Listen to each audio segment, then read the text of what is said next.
Hey, people, this is the time. I mean, we are legitimately worth a shit this year.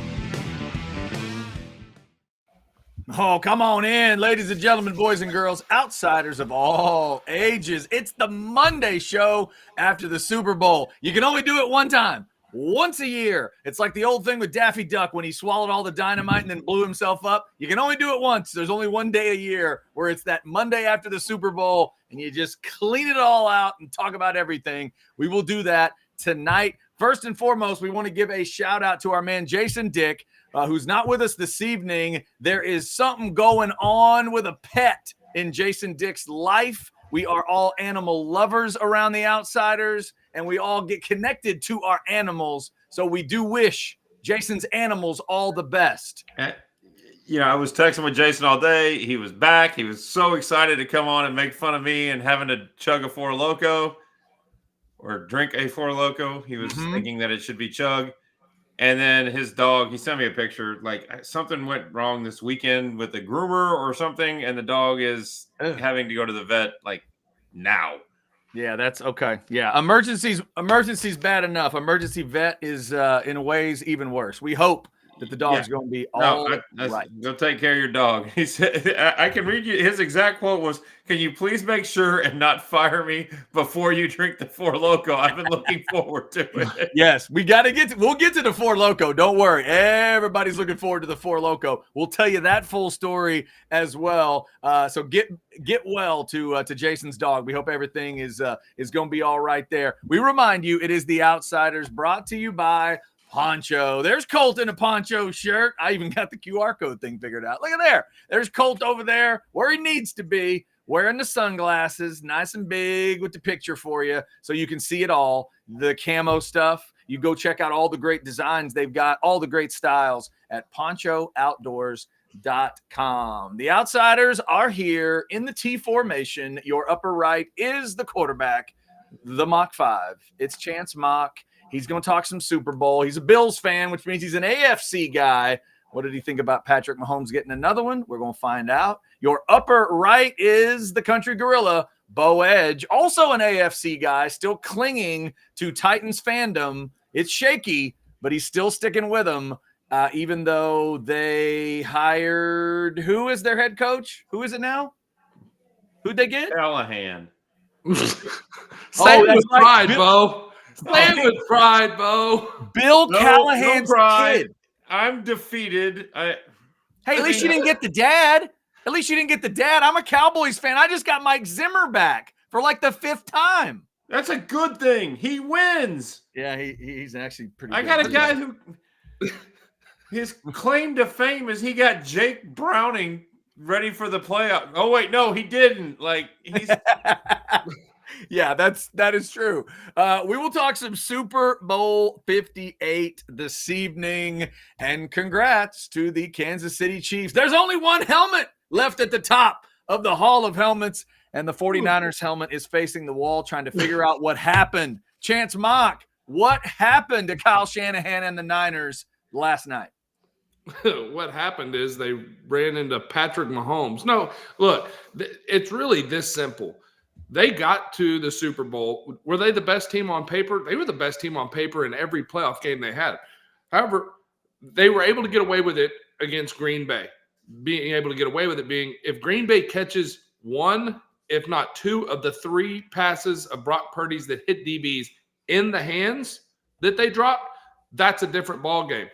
If Dan Campbell doesn't go full Dan Campbell and say, I'm sticking to my guns, they lose to the Lions, and they're not in this game. The problem is they ran up against a team that when you make those mistakes, you don't come back to tell about the story. You're dead. They kill you. They capitalize on mistakes. And it started early with CMC, who's had 400-plus carries with and only like 3 fumbles all season. Like, it's insane. He doesn't turn the ball over, and he did. And you can't do that against the Chiefs because they will make you pay.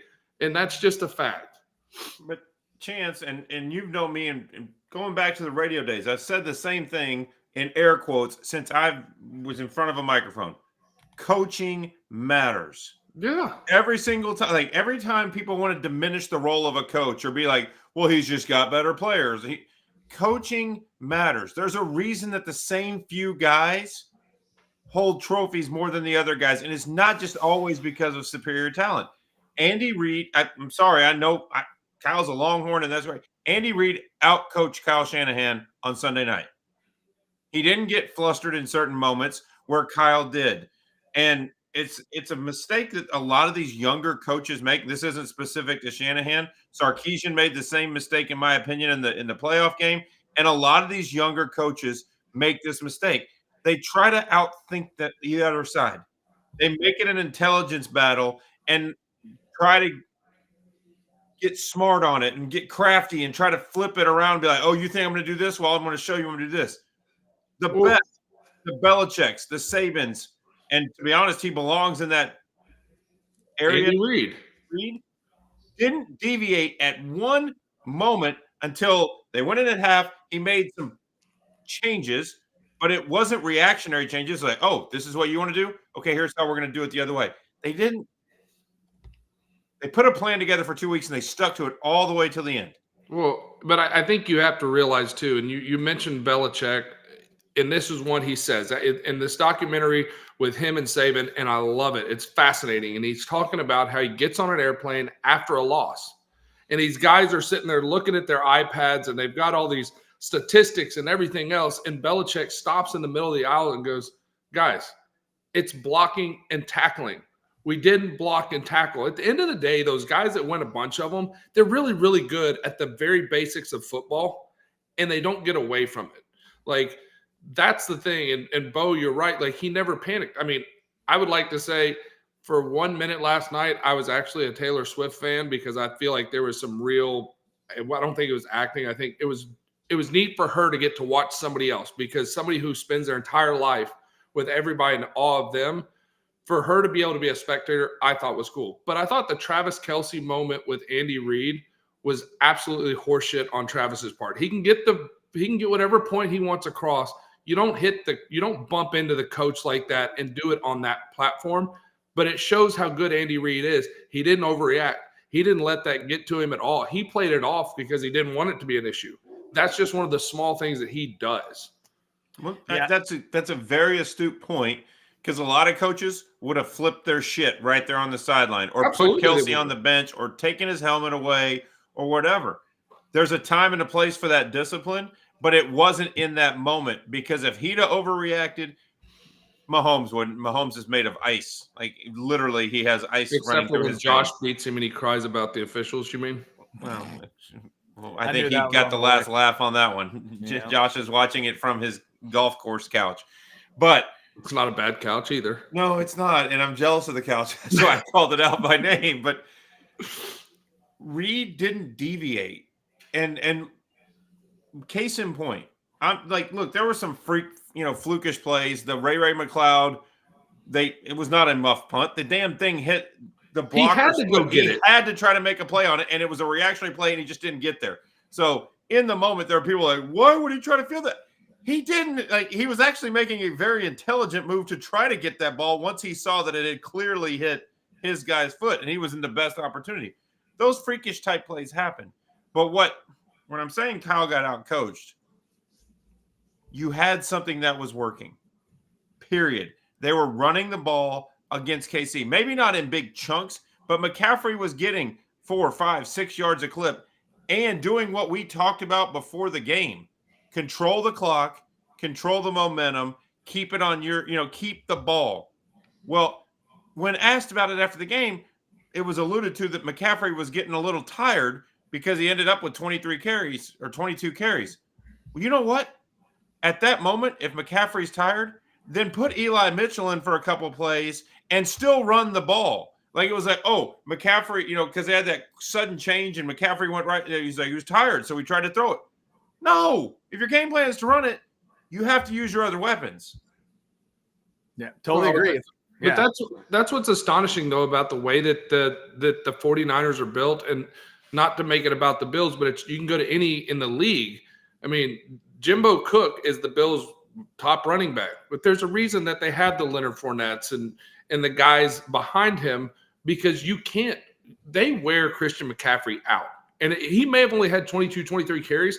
How many pass routes did he run? Oh, and yes, he's the decoy on that's what I'm saying. Andy Reid pulled Jerick McKinnon off the IR and played him in this game for a few plays because he's a guy that knew the system. McKinnon's like they're getting these recycled players that know their system, but he'll keep going. McCall Hardman could have been the leper after the game last week or 2 weeks ago. Like he was making mistake after mistake. What happens in this game? 2 weeks of practice, Reed has no issue going right back to him. And he makes a huge catch on that bomb. The touchdown catch, yes, it won the game, but he was wide open. Like it wouldn't have mattered who the receiver was. It was a play that was designed and ran to win the game. By the way, fellas, look who's with us tonight. We should have known. Our old man, Blake, the super producer. What a mighty fine evening this is, gentlemen. He's a Chiefs Is he really fan. with us, or did he just program the computer to spit these out every show? That's a little Probably. Yeah, probably. Could be a little AI action, but he was enjoying that one. Third of his lifetime, and with Mahomes, and then they've got 4 total now. The Kansas City Chiefs moving into some rare air. Chance, would you agree with our man Chris Bennett here? Shanahan has a stigma attached to him now. 10-point lead against the Chiefs the first time, fourth quarter, lost it. 10-point lead this time, lost it. And, of course, the 28-3 against the Patriots. 28-3. That's 28-3 is the one that – because losing the 10-point lead 4 years ago, in my opinion, to the Chiefs, Mahomes just won that game. And he put Garoppolo in a position to win the game, and Garoppolo just missed the damn throw to Emmanuel Sanders. From a coaching standpoint, in that game, Shanahan did the job. Now, the Atlanta game, Shanahan wasn't the head coach, but he was the OC, and you could very easily question some of the play calls in the second half of that game when they're throwing the ball up when all you need to do is eat clock, and you were running it effectively. It's a little weird. It's the same thing as this.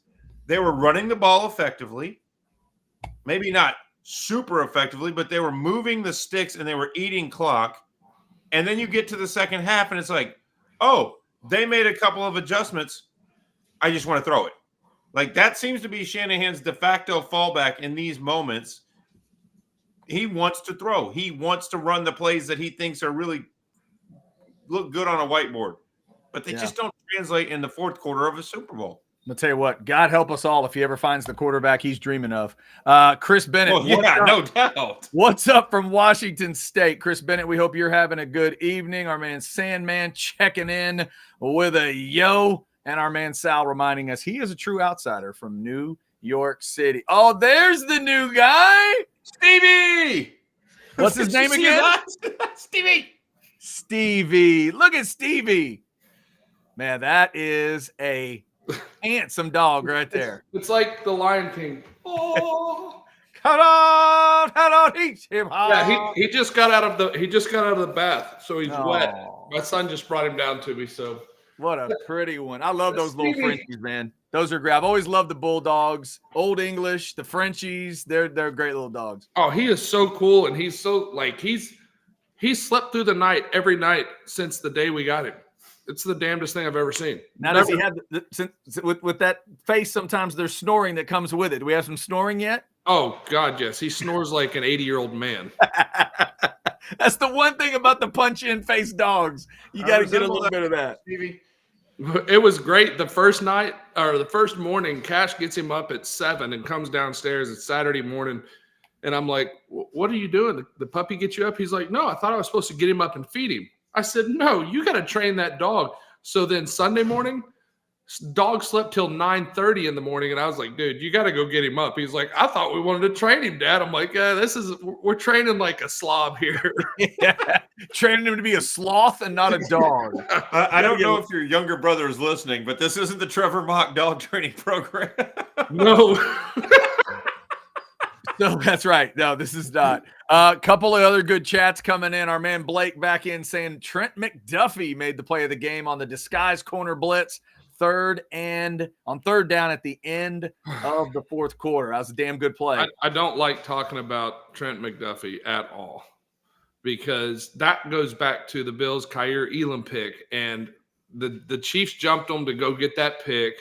the Bills reacted and ended up, and you see which one's the all pro and which one wasn't even on the active roster for 11 of the 18 games this year. Mm-hmm. You have an innate ability to take something about this and make it about I don't Buffalo. want to talk about the Chiefs anymore. He really can. He really does a good job. So you don't want to talk about this that Chris Bennett wants to talk about? Andy Reid, Mount Rushmore of NFL coaches? Would we go that far? I absolutely agree. And people associate Andy Reid with the Chiefs, and rightly so. Let's not forget what he did with the Eagles when he was there. Right. Like, let's not forget what he did in Green Bay as a coordinator. I mean, so if we want to do that, you want to go him, Belichick, I assume. Belichick has to be on it. Who else is on the mountain? Bill Walsh. Yeah, Bill Walsh. I would agree with that one. So you got one spot left. This is going to piss off Cowboys fans that think it should be Landry, but I think that was an era. It's a different era of football now, and I guess you could have two different ones. Yes, but I think Landry's older than that, and I think Chuck Noll did better than Landry. So if you were going to that, see, I have a hard time not putting the man who they named the trophy on after it. Well, yeah, that's a good one. Chance, I swore I thought he was about to say Jeff Fisher. Could you see in his eyes? I really thought. He was like, for just a second, I saw a little glimmer in his eye. No, but Lombardi could be on it, and that's. I guess there's just you got to figure out your delineation point because the game is completely different. And it is, but is the game where. But think about when he was coaching it, he was revolutionizing it, no different than what people are doing now. He did it so much better than everybody. I agree, but in an era where the players were held hostage by contracts and there was no player movement and things of that nature, it was a different world. Like even Bill Walsh was in that world, but when Darryl Royal could give 300 scholarships just so kids wouldn't go to other schools. Yeah, it's just like yes, the rules were fit for your advantage, and that does that make you great? Adhering to them, yes, but like there were different ways of doing things. What Andy Reid has been able to accomplish at multiple teams, multiple styles, like he has tailored and he's evolved as a coach. Like the Andy Reid in Philadelphia would have never it would have been an overreaction to the Travis Kelce thing. He overreacted to Terrell Owens. He overreacted to other things throughout that entire process. He's gotten better about who he is as a coach.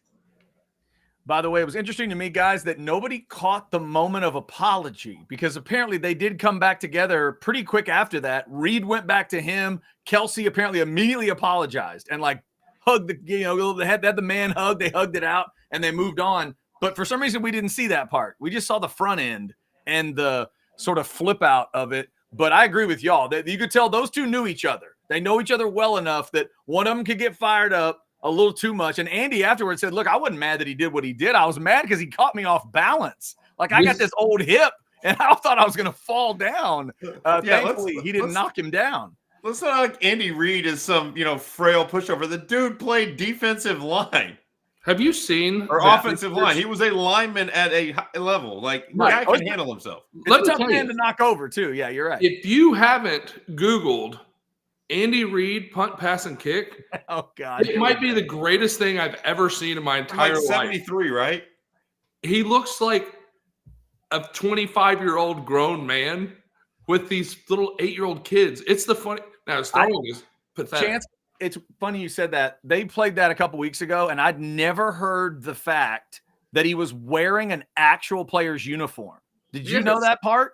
Yeah. They went into the locker room and got a real Rams uniform for him. Yes, because they didn't have a small – there was not – the regular kid sizes were all too small. That's crazy. It's just absolutely nuts.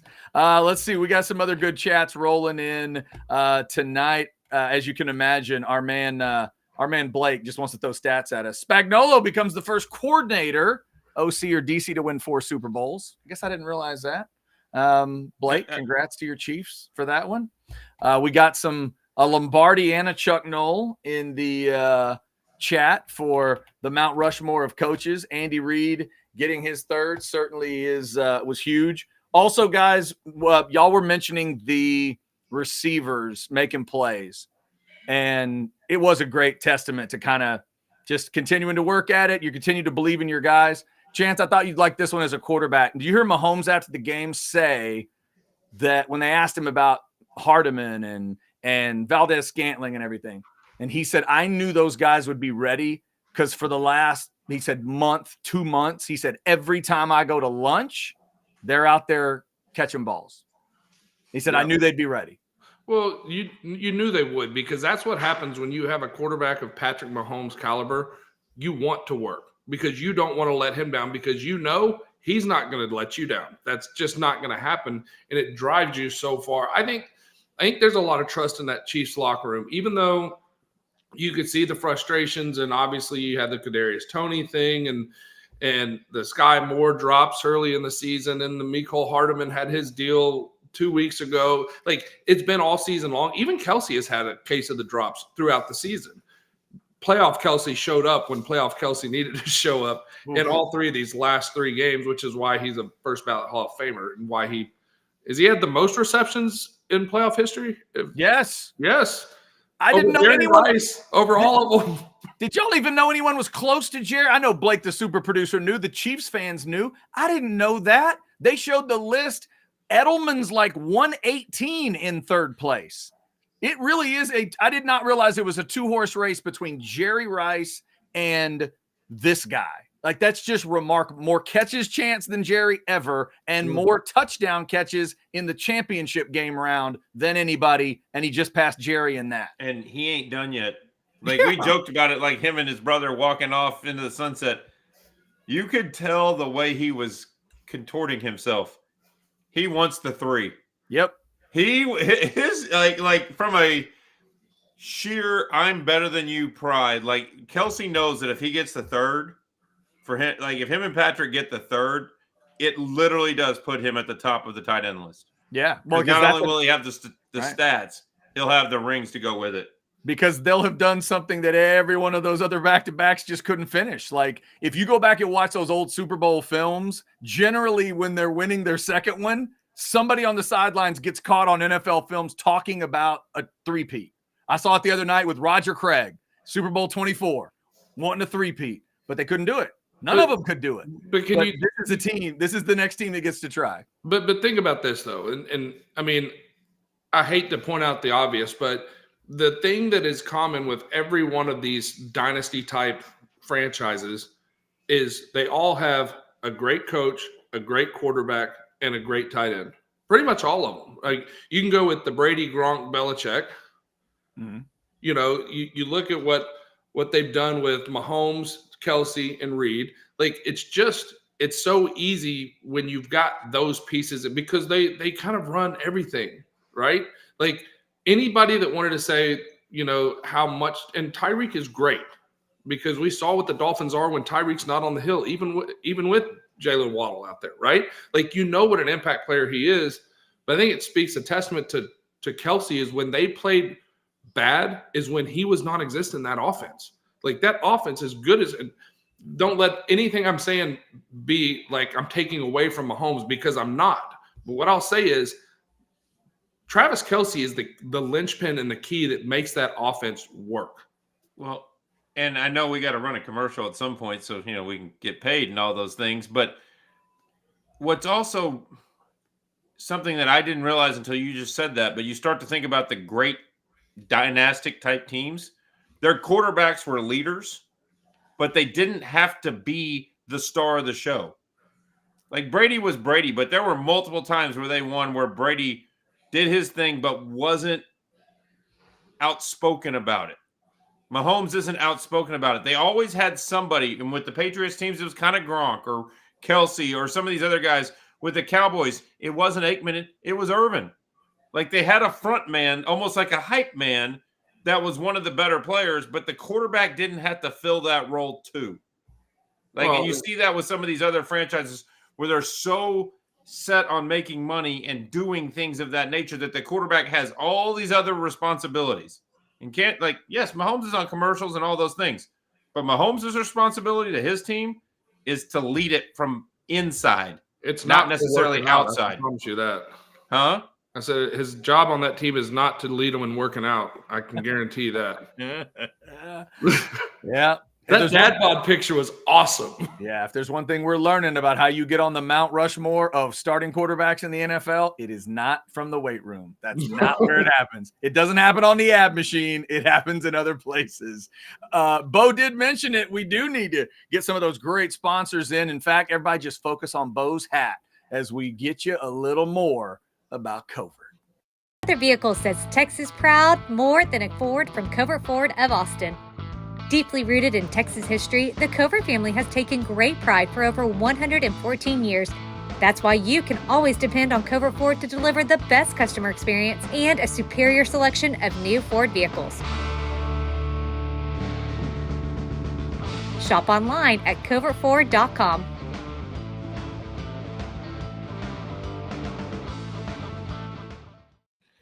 All right, it is The Outsiders, brought to you by Poncho. Chad, what we need to do is grow this show to where we bring in enough revenue that Covert gives us the truck. Like, or each of us, like, that's what we get, the Covert truck. Like, and right now, I, settle for like, a little Honda, we want that Covert truck, that nice ass Raptor. We need, Outsiders logo. We need all, like on the tailgate, it says legitimately worth the shit. That would be good. I like that idea a lot. It is, and then we get Jason one for when he returns with this, like right on the back of it. Jason Bick is dumb. Yes, indeed. By the way, congrats to a couple of Longhorns. Congrats to Charles Omenihu. He did get a ring from, of course, the Chiefs. And if you missed Thursday night, we were literally on this show, on The Outsiders on Thursday night, when Steve Mongo McMichael officially became a Hall of Famer. If you have not seen the emotional video, if you have not read through the article and know the story of what he and his wife have been fighting through these last few months and almost a year now, go check it out wherever you can find it. I would definitely direct you to orangebloods.com. Jeff Ketchum and his 10 thoughts from the weekend linked a couple of those things, and it's emotional stuff, Bo. But the video told me something I wanted to know. I wanted Mongo to know. I wanted to believe that Mongo was in enough, like that his wits were there to where he'd know it. And it's such an emotional thing. Like it has to get you. That 10 minutes, dude. It runs the gauntlet of emotions. And I've been a Longhorn fan for a very long time. I didn't realize how dominating of a defensive tackle he was at the NFL level. I wasn't a fan of the 82, 83, 84 iterations of the Chicago Bears to realize the sack total. You look at a stat line on a piece of paper and, 95 sacks. That's pretty impressive. You forget he was playing interior defensive line in an era where there's a reason he was good at wrestling in the WWE, because if you go back and watch some of that tape, to get called for a hold, you literally had to take a guy down by the chest plate, jump on him. There were no penalties. It was a free-for-all in the middle of the field. The outside guys would get the holds. No. The inside guys, it was like, y'all just go beat the shit out of each other. We don't give a damn.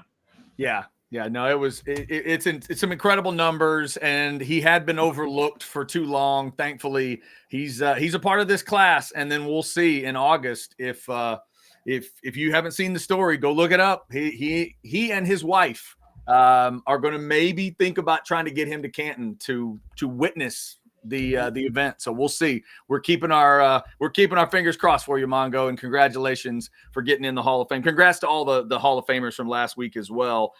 Since we are talking coaching tonight, fellas, and coaching does matter, let's get some coaching updates here. I don't think we've talked about Gary Patterson.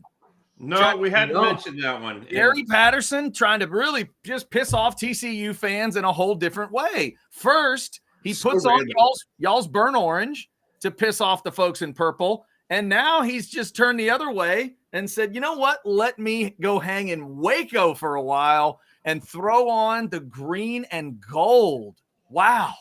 Going to be an analyst for the Baylor Bears. See, and I respect everything Patterson did when he came here. He was a hell of a coach at TCU. But if you're on your second stop as an analyst, Like at some point, you got to realize you've gotten past the age threshold where somebody's going to hire you to be a coach again. Like he needs to look himself in the mirror and say, I'm not getting another job coaching a football team, because if there was an opportunity, it would have happened by now. So see, Chance, that's not my problem with it. My problem with it is they put a statue of a man in Fort Worth. You went to Austin and tested the football gods enough. What, Baylor? There's plenty. Just find a program that's not like a rival of TCU, please. That's all I'm asking. He didn't leave TCU by choice, Chad. No, I understand that. They put up the statue and then they fired his ass. So like of course he wants to get back at him. He's on a tour now of trying to stick it back to them. Is that what we're watching? Yes. I think it is. But to Bo's point, I don't know, Bo. Like, to me, I look at Gary Patterson, and if he's trying to get to the head coaching world again, I think he's on the struggle bus. I think he's just collected checks, and he doesn't have to. He gets to be a part of it. He gets to put in his 2 cents and do the coaching like he likes to, but he doesn't have to do the daily grind. He doesn't have to recruit, and he gets to cash checks. Like, I think he's living his best life right now. I don't know that he's trying to get back to it. But that's my point. If you were going to, and maybe I'm just overhyping the Texas part, if you're just cashing a check and playing golf, or you're just cashing a check and strumming your guitar because you like music, why the hell are you leaving Austin, Texas, and a team that was just in the playoff to go to fucking Waco? I think he wants to stay in the Big 12 and play against TCU. Well, maybe that's it. Maybe it is that ultimate wants to stick it to TCU. Like, I think it's that simple. I think it's like, okay, I'll just move 100 miles up the road. I get to go from Texas over to Baylor, piss them off even more. And let's be honest, Baylor, if they play their cards right, will have an ability to go in and beat TCU. Because maybe it is that much of a revenge motivated mindset. But if it's just play out your string and have fun, I'm sorry, I'd much rather be playing Barton Creek and UT Golf Club and Spanish Oaks than Cottonwood Creek in Waco. Or I'm sorry, there's a difference. Look at that, Bo taking shots at Waco golf courses. I didn't expect that one tonight. Well done. Well, you never know where it's going to go. I used to wear Waco out because Derek Johnson would walk around. He's like, Waco. I was like, DJ, do you realize if they counted the homeless people in Waco, the population would double? He's like, whatever, man. I'm like, y'all got a church underneath the bridge for the homeless people. He's like, I know. They got to learn Jesus too. And I'm like, DJ, quit defending your homeless Waco. Wow. There you go. On your coaching thing, speaking of odd moves, did y'all see the other one that happened in Ohio State? Oh, yeah. No, we're going to get there. We're going to get there. In fact, Bo, before we get there, we will talk about the weirdness that can happen when your neighbors start staring at your roof a little bit too long, kids. Prosperity time. I wish mine looked like that. Inappropriate. I don't know what the big deal is. Mine used to look like that. Is your new roof what everyone's talking about? A new roof from Prosperity Roofing will certainly draw some attention. Now that's what I'm talking about. Everything important in your life happens under your roof. Let Prosperity Roofing transform your home into something to talk about. Once again, no notes at all. All right, Bo, you are correct. There's some doings in Columbus. Let me see if I understand this. Let me see if I get this right. Somebody decided they wanted Bill O'Brien to be their head coach, and that was Boston College. So he's going to go be their head coach. And then I heard that Chip Kelly was going to go be the Ohio State OC. And I asked myself, or said to myself, did Chip Kelly I didn't think Chip Kelly got fired. I looked it up. He didn't. He's choosing to go from being a head coach to being an OC at Ohio State. That's what's happening. If you're a UCLA Bruin fan, you should bet everything you have on the under win total this year, because if the coach bailed, wow, like, he has to know how bad it is, like behind the scenes at UCLA, if he's hitting eject. They have to buy him out, Chance. Do you hear that? Ohio State has to pay the buyout. It was $1.5 million, by the way, UCLA. Come on now. But like, there's just so much of this story I'm confused by. But this is the first chance I've ever seen this, where it goes literally from a head coach back to a coordinator when you've been a head coach in multiple spots, and now you weren't fired, you choose to do it. That's crazy. Well, so I was like you, when it came across the ticker, I had to go like double check to see if he had been fired or whatever, because I was like, no, that doesn't make any sense. I know that he was shopping around, hoping for an opportunity at an NFL job. I saw that. Yeah.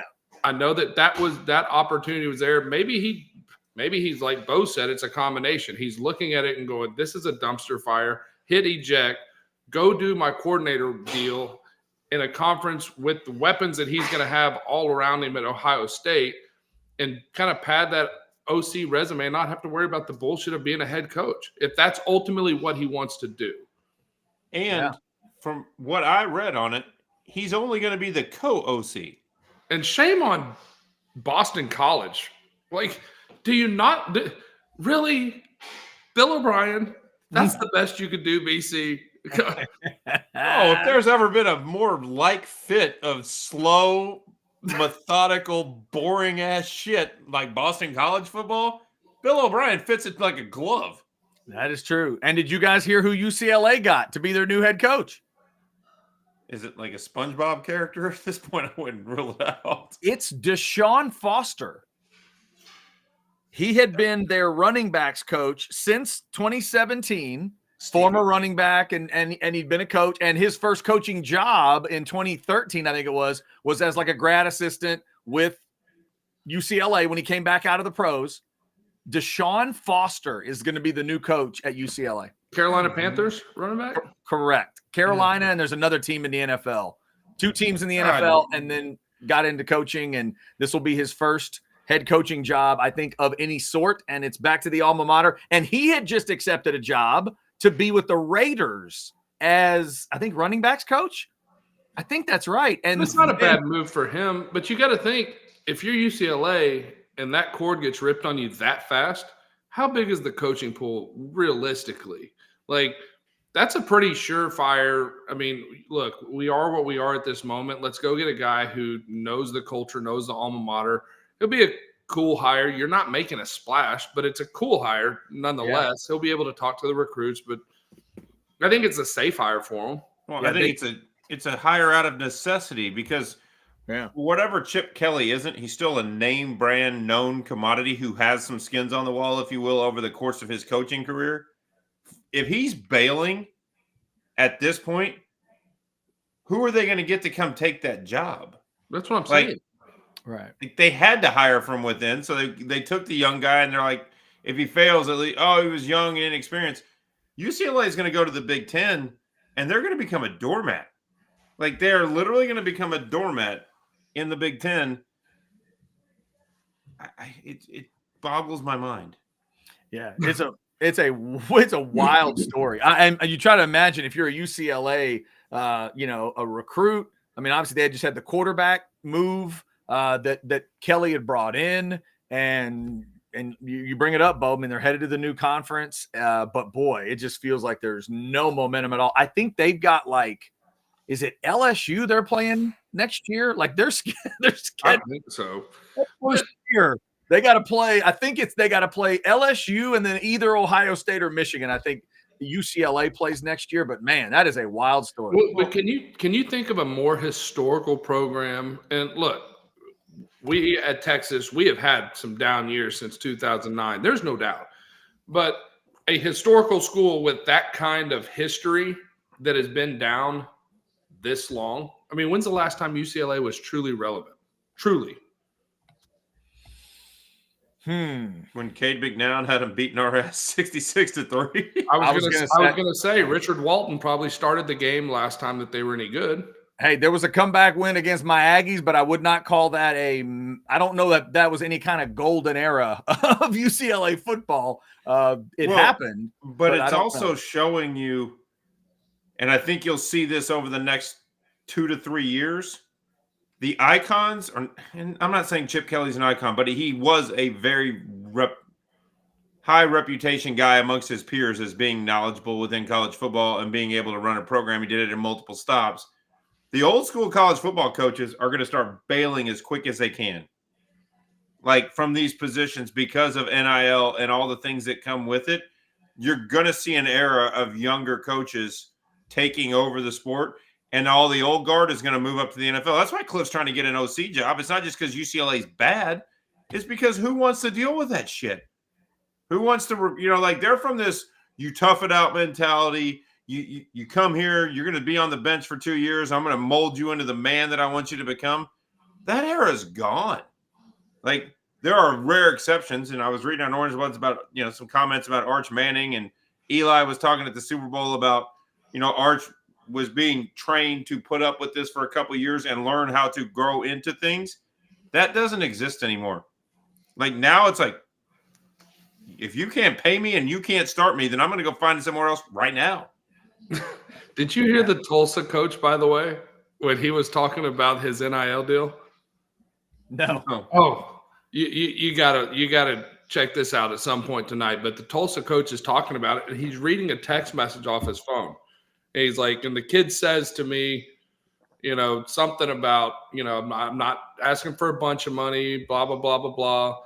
And he says, I got, like right now in the transfers, I'm getting like $6,000 to $7,000 a month. I've got a girlfriend and 3 dogs.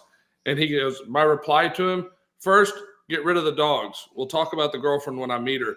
Like, he was just straight dick. No, you're not getting it. And I think that's going to be the interesting thing, because there are going to be those guys like Dabo Sweeney that are going to fight the system.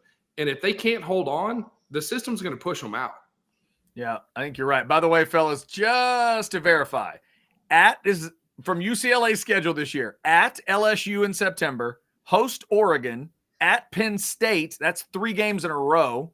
They play at Washington later on, and they host USC, of course, in the rival game. So, yeah, that's all coming this season. Well, that Washington game may not be that difficult. Their entire team is left. That's fair, but it's in Seattle, so they do have to make that. They do have to make that trip. We thank everybody for jumping in the chat tonight. We're talking coaching tonight. A lot of weird coaching stuff going on, but obviously the coaching from the Super Bowl last night, as Kyle Shanahan and the Niners fall. Andy Reid, Patrick Mahomes, and the Chiefs put another notch on the old bedpost. Bo? So, Chance, let me ask you, because I haven't heard an answer that made sense to me on it. Can you think of any reason why Shanahan won the toss and took the ball? Like Romo they were trying to talk about how the defense was tired. Bullshit. You had 10 minutes off. Like, there's no way you were trying to rest your defense. And then I heard some cockamamie crap on Twitter, because they both get a possession, if they both score, then you get the ball first in the third possession. I think he just fucked up. I think his mind went into old school. I don't even think at one point, I think Juszczyk even said they never talked about the new overtime rules for the Super Bowl. I think he literally went into old school mentality. I get the ball, I'm going to go down and score and be in the driver's seat in this thing, because nowhere in their sane mind do you go, okay, I'm going to give Patrick Mahomes the ability to know he has 4 downs. Like, that's what, that entire overtime is different if San Fran plays it differently right off the coin toss. Yeah, because that first drive if it's the first drive for the Chiefs and they encounter a 4th down, they're probably going to punt instead of knowing they can't. And they just there was they had to do it, and Mahomes ran for it, and it just seemed like I think he just slipped. I think he just made a mistake. I think he had, for lack of a better term, I think he had a brain fart. You guys heard it from. It may have been their part of it. Chance, you mentioned it. Juszczyk said they hadn't discussed it. Offensive linemen said they hadn't discussed it. On the other side, Chris Jones, Patrick Mahomes, Kelsey, I heard multiple guys, Reed on defense. They all said, we've been talking about it all year, all season, all the way back to training camp. Patrick Mahomes said, I'm so sick of every meeting where they go over the new overtime rules. But it paid dividends tonight because we were all prepared for it and ready to go.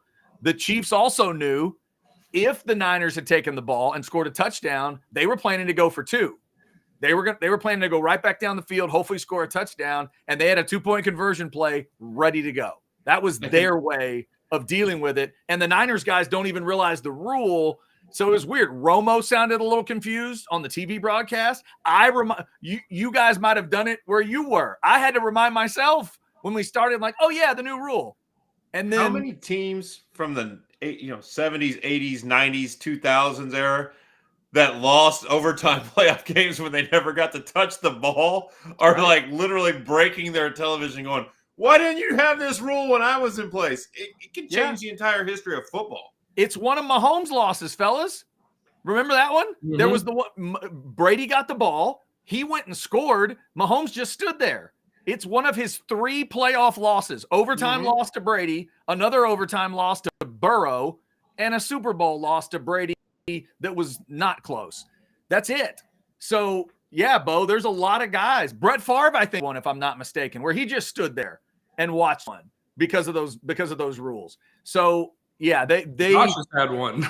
Josh Allen. I mean, there's guys that have had them, and you could feel it. That we all just know as NFL fans, NFL overtime, you take the ball, you take the ball, you take the ball, you take the ball, and the Niners just couldn't get away from it. But, Bo, that was the explanation Kyle tried to give, which is we just thought if it's even after 2, who has the ball third really matters there.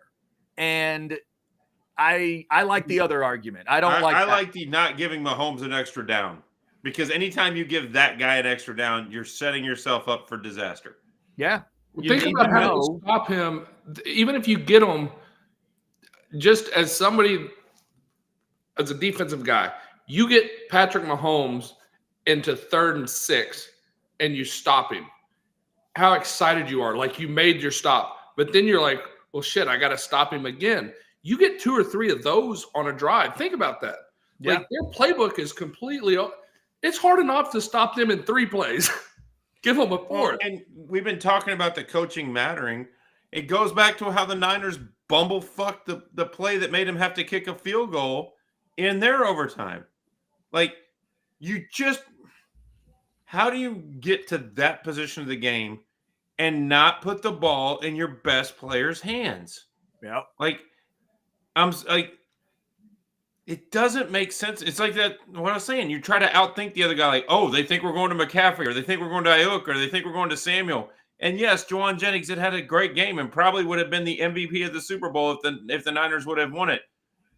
But how are you going to him on your most critical down, which ends up being batted down at the line of scrimmage because they were throwing a blitz? How do you not, if I'm going, maybe I'm just wrong, but if I'm going down there, Christian McCaffrey has the ball in his hands.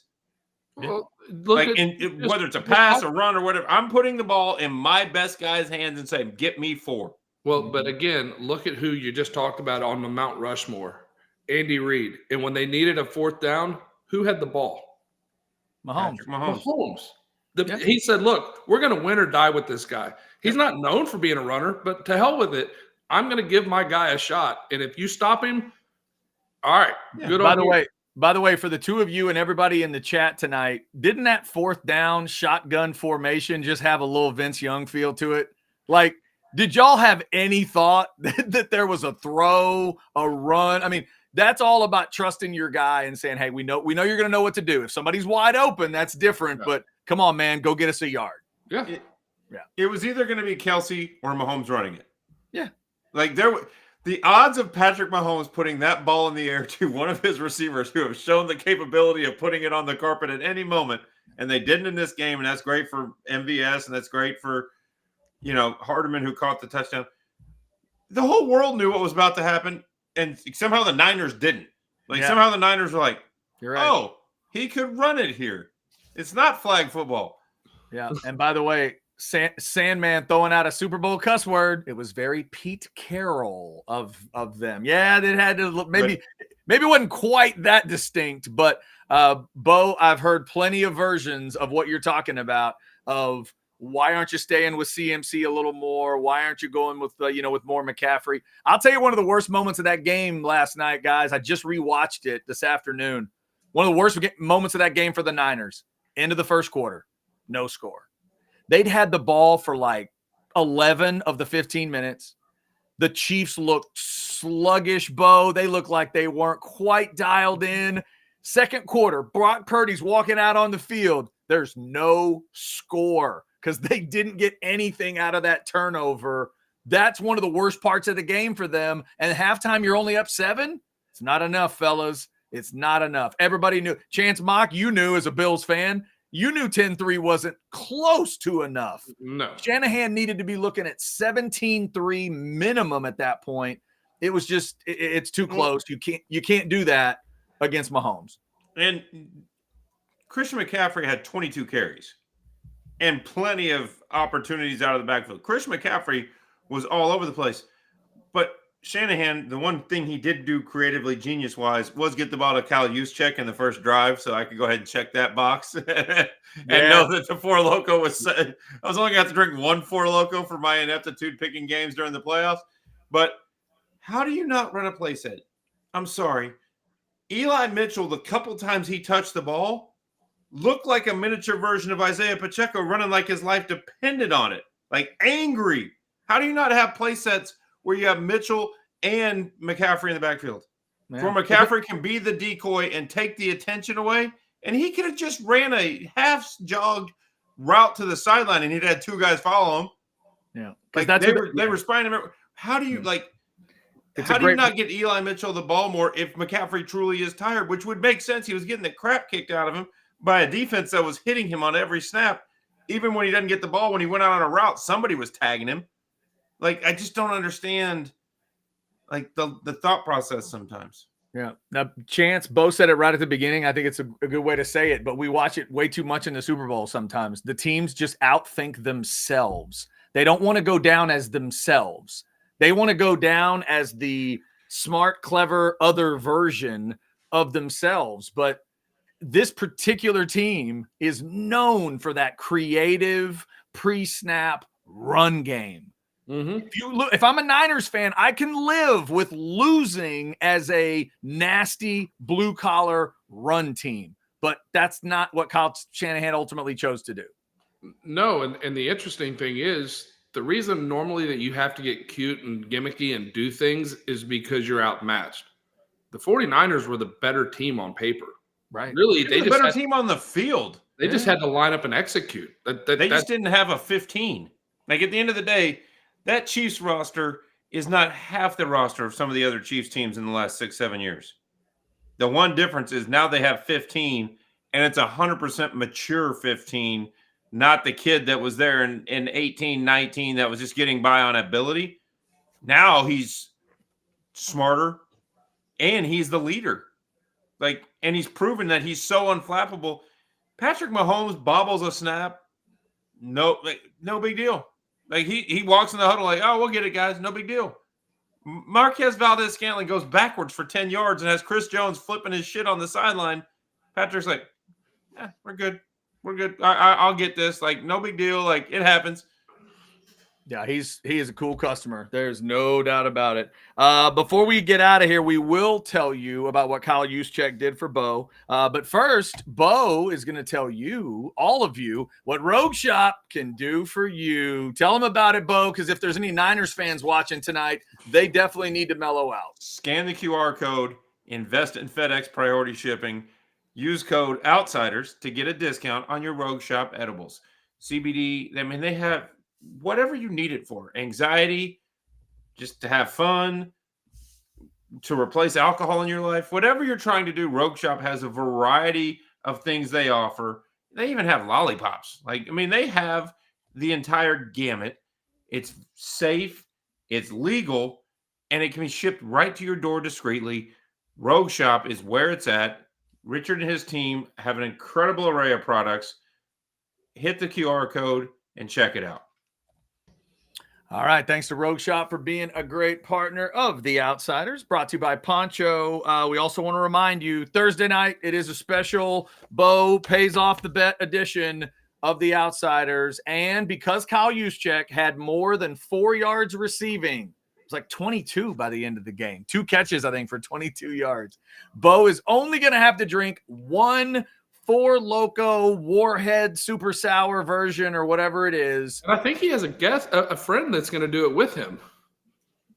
Is that right? I think we have a friend coming on the show on Thursday because she said that she wanted to chug one too if they lost. Oh, well, somebody in the chat earlier asked, have we checked on Tracy? Have we checked on Tracy Cowley to make sure she's okay? Oh yeah, she's in mourning. Well, maybe we should give it a couple of weeks and give her a little time to put on the black veil and stay on the sideline. I want this to be my Four Loco show. This is my Four Loco. Nobody's stealing my thunder, okay? If I'm going to have to drink this shit. We talked about this last Thursday, you goon. Well, Were you drunk after the show? Sometimes I forget things. You know how that feels. Yeah, we may all have to stand back. Maybe Tracy. Thursday was a brown water day, okay? It may not register all the way. We may just all have to stand back and watch Bo have to do that on Thursday. Hey, but what about Wednesday? This is now Wednesday is different. Wednesday, we have another great guest brought to you by the good folks at Last Stand Hats. I tell you what, while we're talking about them, let's give Last Stand a little bit of love. That Outsiders 10 code, get you one of those great Outsiders hats, get you one of the other great designs they have at Last Stand Hats. Shane Leckler on Wednesday. He says he's good to go. He swore at me a little bit the other night. That was fantastic. He says he's going to be on Wi-Fi he's paying for, not at the deer lease. We're going to get Shane Leckler, hopefully, all hooked up, and we'll talk to him about, old football stuff. And is he ready for Can I leave that in your hands now that you and Shane are becoming, like stepbrothers, best friends, and finding new activities to do together and really, uniting over your Aggie rings and the chicken and all things College Station? We haven't even exchanged Aggie stories. I was just trying to make sure he wasn't mad at us and would actually come on this week. That's all I was focused on. I just want to ask him when we have him, last week when he called us dipshits, was he talking about his equipment or us? Yeah, I think it was both. That'll come up on Wednesday. And then Thursday, Bo will be drinking an entire Four Loko during the show because he could not pick playoff games correctly at all. All right, Bo, before we get out of here, let's tell them once again about the Jeff Ontiveros tournament, something I know that's close to your heart, and it is coming up here in just a couple of months. It is. I've been sharing about it on Facebook, and it's great to see a lot of the people I went to high school with, that knew Jeff at Round Rock High back in the day. I've known Jeff since we were 10 years old. And this tournament is special to me. It's going to be on a Thursday in April at Forest Creek Golf Club. Scan the QR code. You can look it up on Facebook or any of the social media stuff. This is the opening salvo of what will hopefully be a foundation in Central Texas that helps underprivileged youth get into sports like baseball. This is what his family has put together, and he had a very large family in the Round Rock area, and this is what they're doing. This is the kickoff event for the Jeff Ontiveros Field of Dreams Foundation. If you knew Jeff at all in this area, he's been coaching youth baseball after he retired. He loved being around kids. He loved the sport. He loved helping kids get into the sport.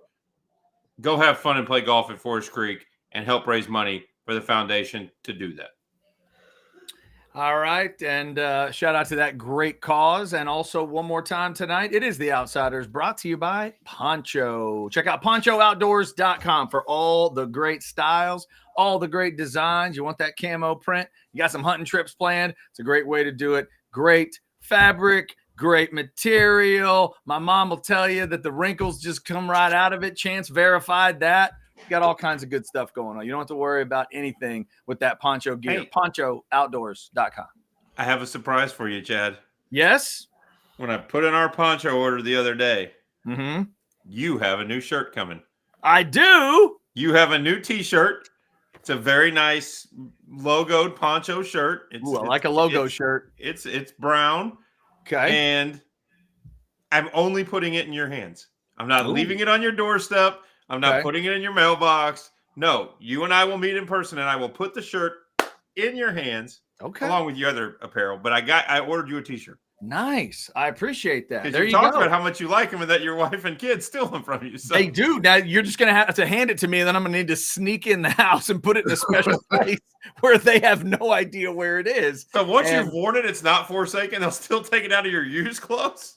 Yeah. Now, you're hopefully, yeah. Once I wear it, maybe they don't want to wear it, but we'll see. I appreciate that. Yeah, the poncho T-shirts are great. Hats, they got all kinds of cool stuff. Check them out. PonchoOutdoors.com. All right, there's your Outsiders on a Monday. Someone in the chat earlier was asking who was producing. I'm trying to get it done. There's been a good discussion tonight. It's Razor. In the chat. Yes, Razor is our new producer. That is absolutely true. Our man Blake, the super producer, we're glad you're out there tonight, brother. Congrats to your Kansas City Chiefs for win number 4 total and 3 under Mahomes. Sandman, we are sorry in a way that Last Stand hurt your credit card, but hey, we appreciate the support. We appreciate the support. All right. What's that? And so does Last Stand. Last Stand appreciates the support, and so do we. Thank you, Sandman, for being a loyal viewer. Thanks to everybody for jumping in. Before we get out of here, let's give somebody else a little bit of love, and that is Specs. Get all stocked up. Super Bowl is over, but drinking's not. Come on. No matter what you're needing, Specs same-day delivery can save the day with our Specs app or online shopping. From world-class wines to hard-to-find spirits and craft beers to gourmet foods, delicious snacks, and spectacular sweets. It's Specs. Cheers to savings. Or, eating or... I appreciate the delivery feature, but is there nothing more fun than going to a place like Specs and just looking at all the labels as you're figuring out what you're going to like? I don't want to do it online. I want to walk right in the store and see all the brown waters. You think we could get Specs to send us the copy of the old one where the girl was like dancing down the aisle? Like that was so much more fun. This one's like, it's just not as fun. I loved her dancing. I would just rather like this. I want to see. It's amazing. Here's for you. Here's to savings.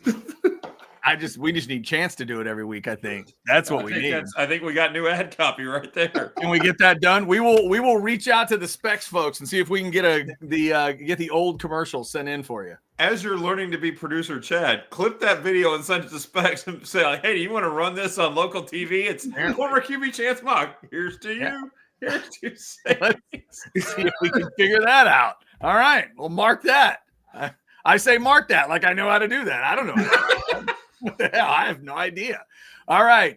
Thanks to everybody for jumping in. Like, subscribe, get your notifications for Orange Bloods Live. We appreciate your support. And until Wednesday night on The Outsiders, when hopefully we'll be talking to Shane Leckler. Y'all be safe out there. Jason Dick, we hope the dog is doing well, and we will talk to you hopefully on Wednesday night also, and we'll talk to all of you. Until then, we are The Outsiders, and we are legitimate.